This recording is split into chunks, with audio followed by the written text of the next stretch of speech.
Le changement n'est pas toujours facile, mais nous ne pouvons pas grandir sans lui. Nous voulons le changement, mais nous le craignons beaucoup et il nous met mal à l'aise. Découvrez aujourd'hui pourquoi le changement est tellement nécessaire et combien il vous profite.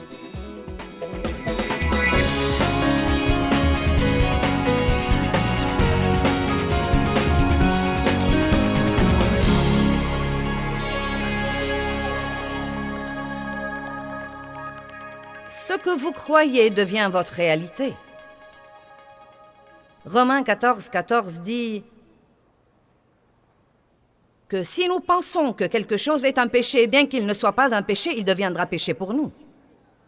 C'est à ce point que notre pensée est puissante et que la fausse culpabilité est dangereuse.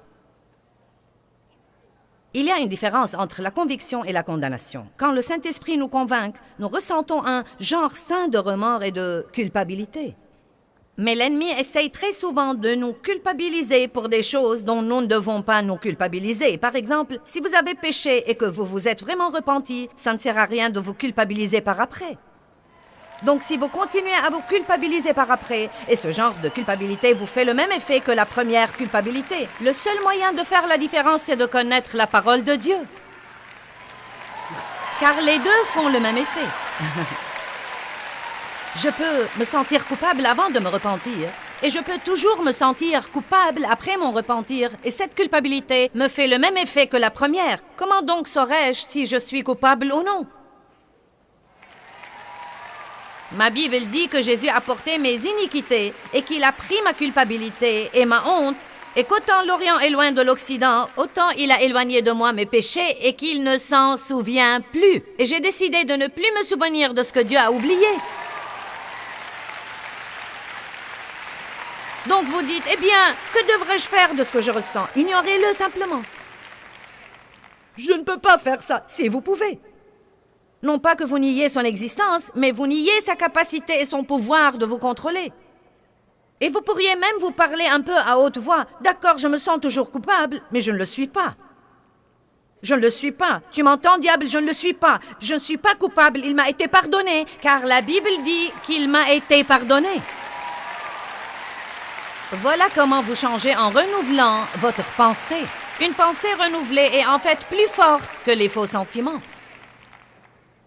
Vous n'aurez jamais la victoire tant que vous n'apprendrez pas que ce que vous savez doit l'emporter sur ce que vous ressentez.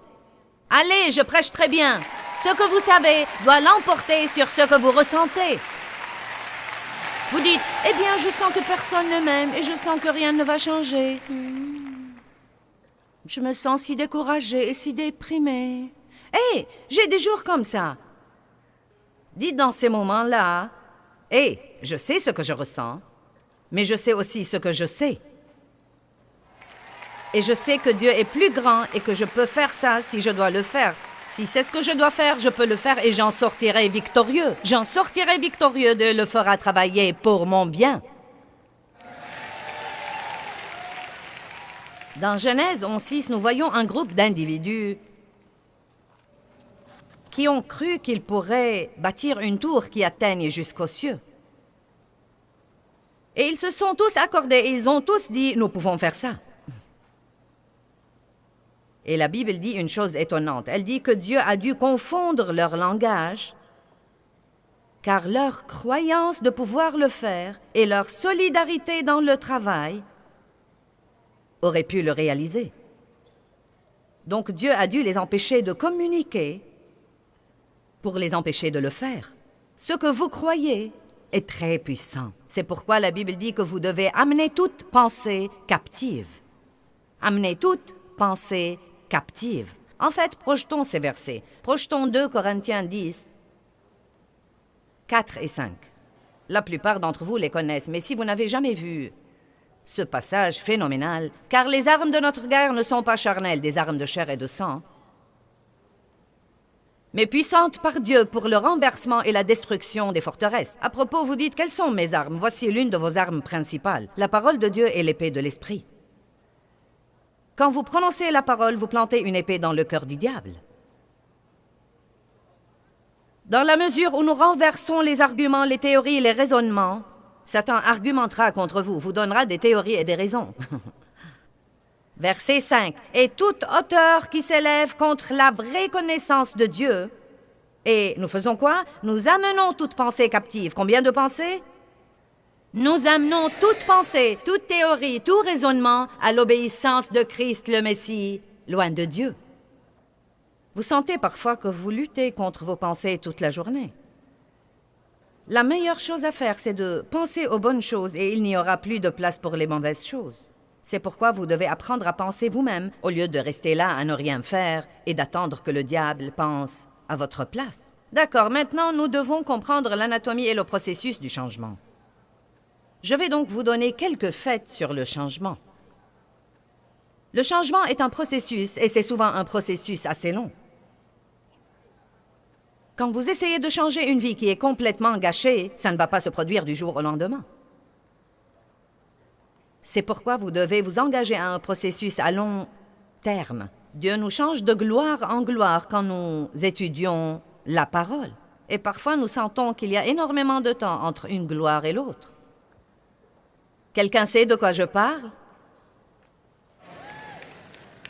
Le changement est effrayant. Car bien que nous voulions le changement, nous aimions avoir aussi le contrôle. Et quand nous demandons à Dieu de changer quelque chose et qu'il commence à faire ça, nous sentons que nous n'avons plus le contrôle. Nous devons abandonner quelque chose et nous nous dirigeons vers quelque chose et nous ne savons pas encore ce que nous aurons et nous en avons assez de ce que nous avons et nous voulons quelque chose de nouveau, mais nous ferions mieux de garder cette vieille chose au cas où nous n'aimons pas la nouvelle. J'ai déjà fait ça. Et si nous nous engageons vraiment à changer, nous sentons essentiellement que nous ne sommes pas dans notre assiette. Eh bien, nous ne savons pas ce qui arrivera par après. Êtes-vous jamais passé là? Quelque chose doit changer. Je ne peux pas continuer à vivre comme ça. Dieu, s'il te plaît, tu dois changer quelque chose. Et à l'instant où Dieu essaye, vous lui dites « Quoi? Que fais-tu, Dieu? »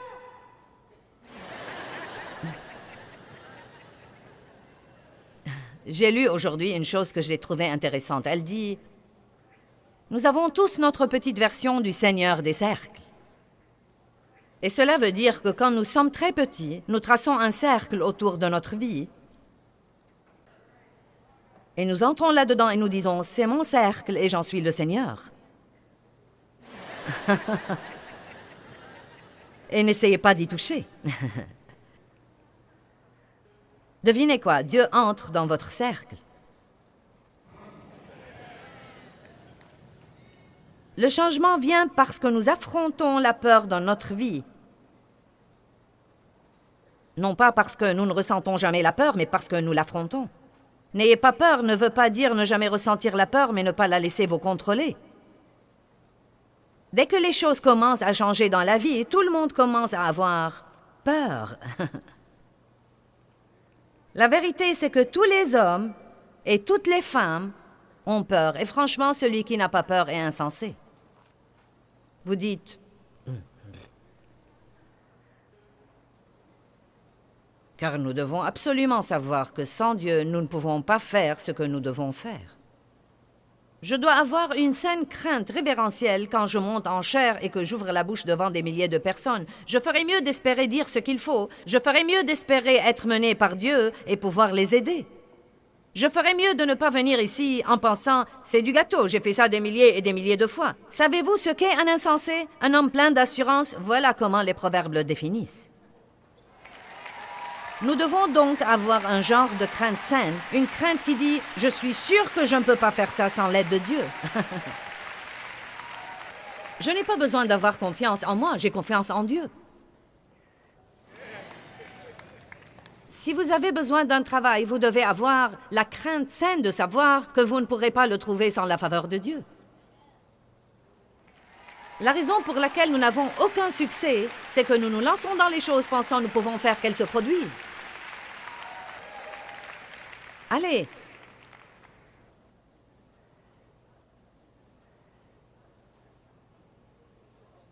David a dit, et j'aime ça, « Quand je suis dans la crainte, je me confie en Dieu. » David a craint.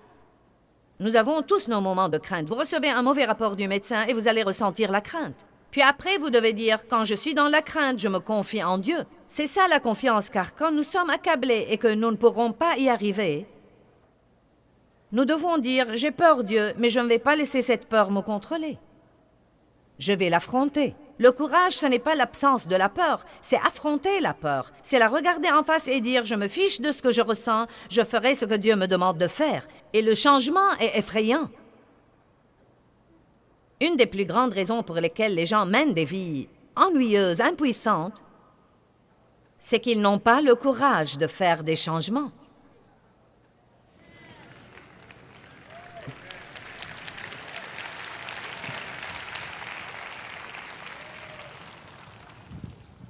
Je me rappelle combien j'avais peur le jour où j'ai pris la décision finale de m'éloigner de la vie normale et de me lancer dans un ministère à plein temps.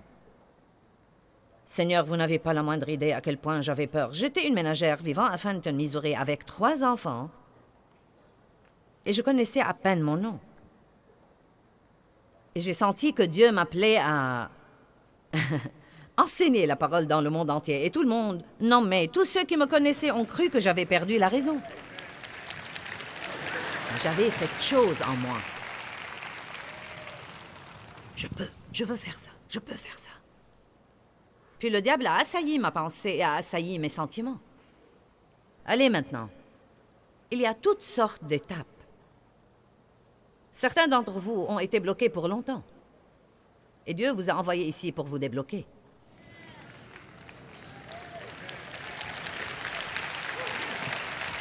Nous prenons parfois de mauvaises décisions à cause de la peur.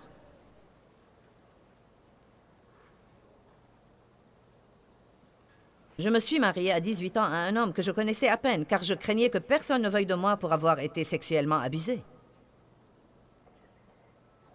Et ceci a ouvert la porte à 5 années supplémentaires de douleurs émotionnelles et de tourments et de rejets et de mauvais traitements. Ne prenez pas des décisions à cause de la peur. Assurez-vous que vous êtes mené par la paix et mené par l'esprit. Écoutez, le changement provoque toutes sortes d'émotions. Ne prenez pas des décisions importantes quand vous êtes surexcité ou déprimé. Vous prenez une grande décision quand vous êtes surexcité. Et qu'est-ce qui arrive quand votre excitation retombe et qu'il ne vous reste que le travail dur? Je dis toujours, attendez que vos émotions se calment, puis décidez. Vous roulez à côté d'une agence de voitures. Vous décidez d'entrer et vous cherchez quelque chose. Et avant de quitter, vous signez sur les pointillés. Beaucoup d'entre vous possèdent en ce moment des choses qu'ils regrettent d'avoir achetées.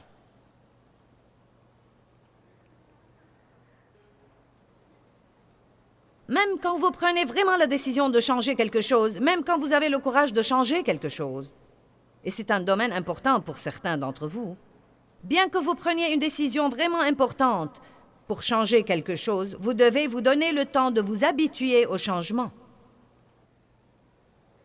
Car bien que vous le vouliez et bien que vous sachiez qu'il est bon, il y aura une autre partie de vous qui le méprisera. Je vous donne un exemple. Après 32 ans dans le ministère, et ça a commencé probablement, je ne sais pas, après 28 ou 30 ans dans le ministère, j'étais sûre que quelque chose devait changer. Parce que je sentais que j'étais au bord d'un ruisseau asséché. Quelqu'un connaît l'histoire d'Élie? Dieu le nourrissait au bord d'un ruisseau. Et c'était un coin agréable et tranquille. Il y avait une famine dans le pays, mais Dieu s'occupait de lui au bord du ruisseau. Et la Bible dit que le ruisseau s'est asséché. J'aime ça. Beaucoup de fois, notre ruisseau s'assèche et nous restons là à ne rien faire. Mais vous savez, ce qui m'intéresse, c'est que l'endroit suivant auquel Dieu a envoyé Élie n'avait pas l'air d'être une promotion.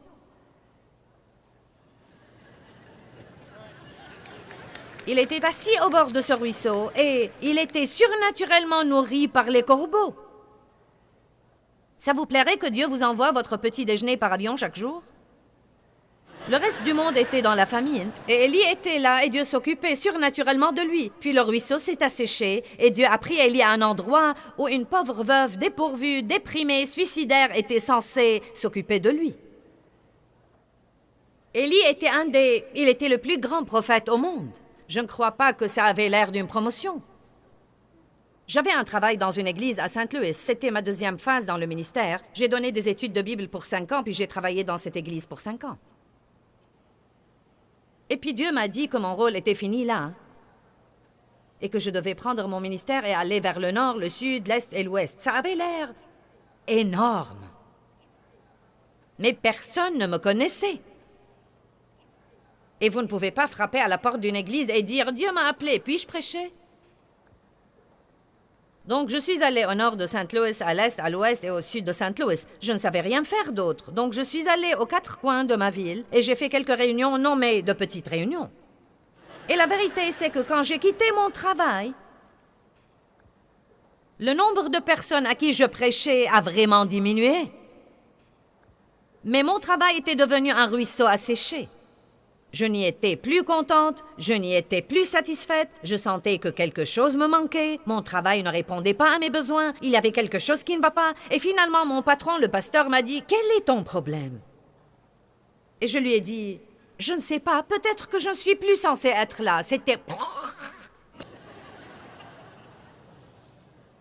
Et j'avais si peur de quitter et de démarrer mon propre ministère et de faire ça toute seule que, bien que je le voulusse, je n'avais pas pensé à le faire. Et quand mon pasteur m'a dit « Qu'as-tu » je lui ai dit « Peut-être que je ne suis plus censée être là. » Il m'a dit « Qu'est-ce que tu penses ?» J'ai dit « Je ne sais pas ce que je pense. » Donc, j'ai commencé à prier. Et c'est à ce moment-là que Dieu m'a clairement, très clairement parlé. Va vers le nord, le sud, l'est et l'ouest. Mais vous savez quoi? J'ai passé beaucoup d'années où je sentais que j'aurais vraiment dû rester là où j'étais avant.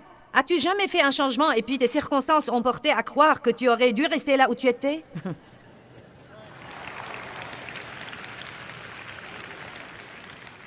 J'ai senti que c'était important de vous raconter ça, car bien des fois, quand vous faites un changement, ça ne marche pas exactement de la façon dont vous pensiez que ça allait marcher, mais Dieu a toujours un plan. Et une partie de tous ces trucs que vous traversez, c'est l'affinement et la mise à l'épreuve. Et là, je veux vous dire une chose, et s'il vous plaît, comprenez-la. Quand vous quittez une certaine chose, disons comme Élie a quitté ce ruisseau et que ce qu'il a eu par la suite n'avait pas l'air d'être une promotion. Vous savez, ce qui est vraiment important, ce n'était pas si important qu'il ait une meilleure et plus favorable circonstance. La chose la plus importante, c'est qu'il était dans la volonté de Dieu. Vous voyez, quand j'ai quitté mon travail à l'église à Saint-Louis, ce n'était pas si important de passer d'enseigner 400 personnes par semaine à 4000, car ce n'est pas ce qui est arrivé. Je suis passé d'enseigner 400 ou 500 personnes à enseigner 50. Et c'était dur. C'était dur pour ma chair, mais j'avais la paix dans mon cœur. Car je savais que je faisais ce que Dieu voulait que je fasse. Ça n'avait aucun sens, et je ne le voyais pas encore dans mes circonstances, mais je savais bien que je faisais ce que Dieu voulait que je fasse. Et donc, si vous avez fait quelques changements, ou si vous devez faire quelques changements, vous devez vous rendre compte que vous devez suivre votre cœur, suivre votre cœur, suivre votre cœur. Car je peux vous assurer que l'ennemi essaiera de vous donner l'impression d'avoir fait une grande bêtise. Allez maintenant.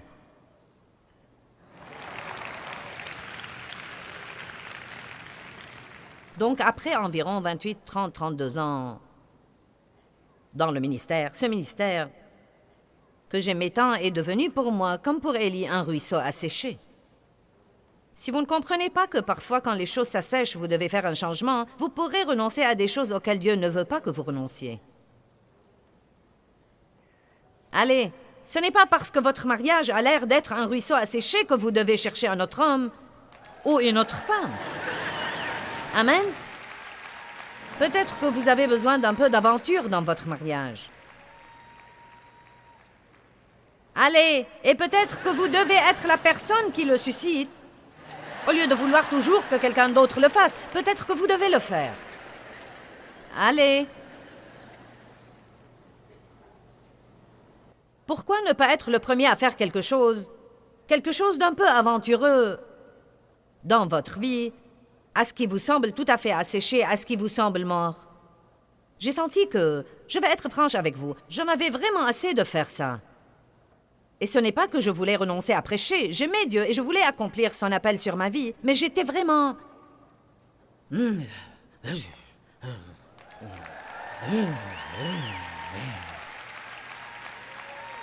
Et vous savez quoi? Vraiment tout ce que Dieu voulait, c'était que je travaille pour pouvoir tailler des choses que je ne devais plus essayer de les faire. Nous devions laisser nos 2 grands-fils reprendre quelques postes d'autorité. Nous devions ne pas avoir à prendre toutes les décisions. Nous devions ne pas avoir à dicter toutes les lois. Nous devions ne pas avoir à savoir tout ce qui se passait. Et nous devions prendre un peu plus de repos et prendre un peu plus de temps pour faire ce que nous faisons. Et c'est incroyable que ce qui m'avait l'air d'être un ruisseau asséché, dès que j'ai fait quelques changements, l'eau a recommencé à couler. Laissez-moi vous dire quelque chose. Je voulais tant ce changement. J'avais besoin de ce changement. C'était bon pour moi d'avoir ce changement. Mais par la suite, pendant probablement 1 an à 1 an et demi, chaque fois que j'apprenais que quelque chose a été décidé au bureau dont je n'étais pas au courant, je n'aimais pas ça.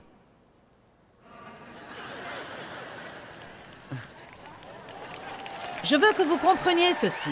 Bien que quelque chose doive changer, cela ne veut pas dire que vous allez l'aimer tout de suite. Donnez-vous le temps de vous y habituer. Peut-être que vous êtes censé aller à un autre état, mais cela n'empêche pas que vous vous sentirez seul. Le changement fait partie de la vie. Si vous avez besoin d'un changement, vous devez changer votre pensée. Si vous sentez que vous êtes dans un ruisseau asséché, n'abandonnez pas, demandez tout d'abord à Dieu ce qui doit changer dans votre vie et ne soyez pas étonnés s'il vous dit « vous ». Si votre travail est un ruisseau asséché, vous devez adopter une nouvelle attitude au travail. Vous devez être reconnaissant encore une fois pour avoir un travail. Peut-être que vous devez être transféré à un nouveau département où vous devez demander plus de responsabilités. Le désir de changer ne veut pas toujours dire que nous devons abandonner quelque chose, mais peut-être que c'est le cas pour vous. Peut-être que vous êtes dans une église où vous ne grandissez pas. La dernière fois où vous avez grandi était en 1902. Et la vérité, c'est que si vous ne m'écoutiez pas toutes les semaines, vous ne sauriez rien. Je vous dis la vérité. Mais vous continuez parce que vous ne voulez pas fâcher maman et vous ne voulez pas fâcher grand-maman. Allez, la réunion est presque terminée. Je ferai aussi bien d'y aller. Et la vérité, c'est que vous êtes au bord d'un ruisseau asséché où vous n'êtes pas nourri. Vous devez avoir assez de courage pour vous lever et dire « Je ne veux pas rester là et flétrir. Je dois aller quelque part où je peux être nourri de la parole de Dieu pour continuer à changer et à grandir. »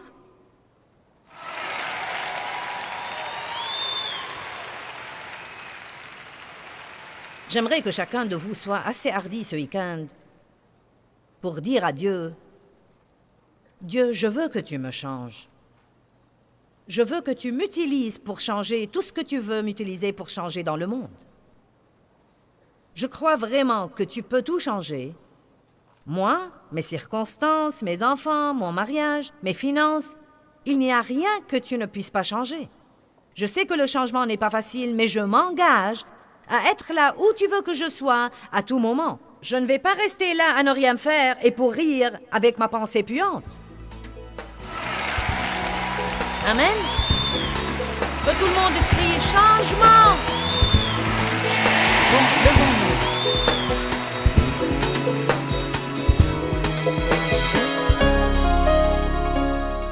Eh bien, nos pensées doivent changer avant que nos vies puissent être changées. Si nous n'ajustons pas nos pensées, notre vie ne sera pas ajustée. Philippiens 4:8 est un merveilleux verset. Il dit « Au reste, frères, tout ce qui est vrai, tout ce qui est vénérable, honorable, convenable, juste, pur, agréable et aimable, tout ce qui est bon, charmant, bienveillant, s'il y a quelque vertu, excellence, tout ce qui est louable, pensez-y. Et appréciez et tenez compte de ces choses. » Maintenant, écoutez ça. Il dit que ces choses occupent vos pensées. Donc, ça nous dit vraiment d'avoir de bonnes pensées. Pensez à des choses qui vous font profiter. Ne soyez pas le genre de personne qui va toujours au négatif ou qui n'excuse pas des personnes qui l'entourent. Vous allez sûrement vous aider si vos pensées sont meilleures et plus positives.